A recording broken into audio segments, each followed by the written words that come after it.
Because as we were talking about throughout this series, that it's not just about babies, it's not just about tummy time as a baby. That's right. This is an issue that goes throughout their childhood. It really does. It goes throughout childhood, college, all of them.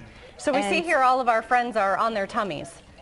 Are they stimulating their upper body strength and brain development just by being on their tummies? Yes, absolutely. And I think when we get to these preschool ages, what we realize is we don't make it a priority anymore, and we don't talk about it as much. And it's never too late to start tummy time, first of all. And second of all, it's never a non-issue. You know what I mean? It's always a valuable tool to use, whether you're in early childhood, grade school, college. I don't care when you're talking about. It's a pretty nice tool that you can use. It's like we eat food for our digestive system, right? Right.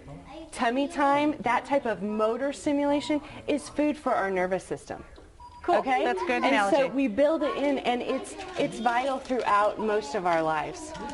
We're going to take this point to remind people that they can, you can post questions once again on KY3's Facebook page.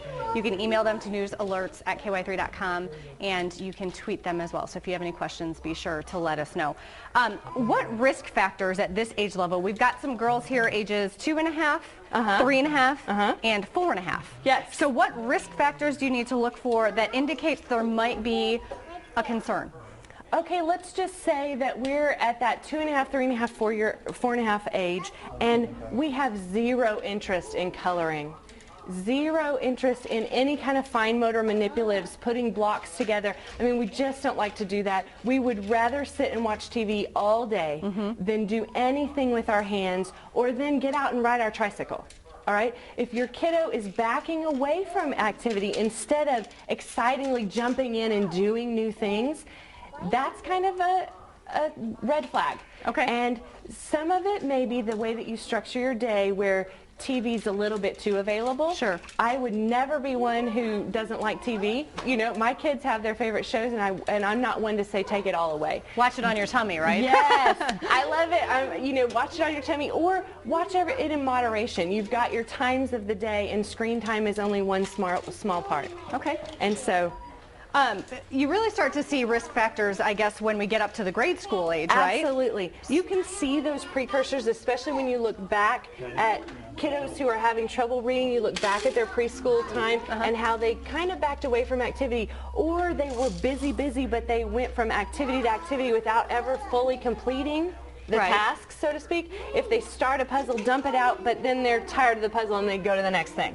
You know, some of those things where they're not able to focus their attention, and they're not able to use their hands or their bodies to work for them in a learning task. And all of that was really laid in a strong foundation from 2 to 5 years old. So if you see risk factors in this age, that doesn't mean you are going to have to, you know, spend thousands of dollars on therapy. No. But there are resources out there, parents as teachers, Missouri First Steps.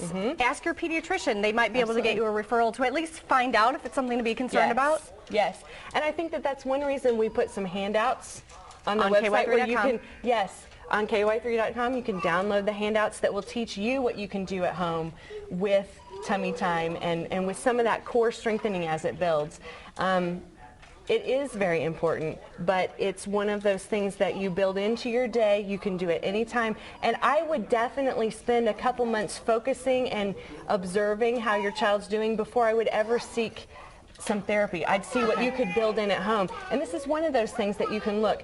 Always talk to your doctor, see what they think. If there are more risk factors than the basic things we're talking about today, of course your doctor's going to want to go ahead and refer you on to therapy. But I think that something as simple as this, you can prevent a lot of therapy by building things like this into your day. It's one of the first things we always start with.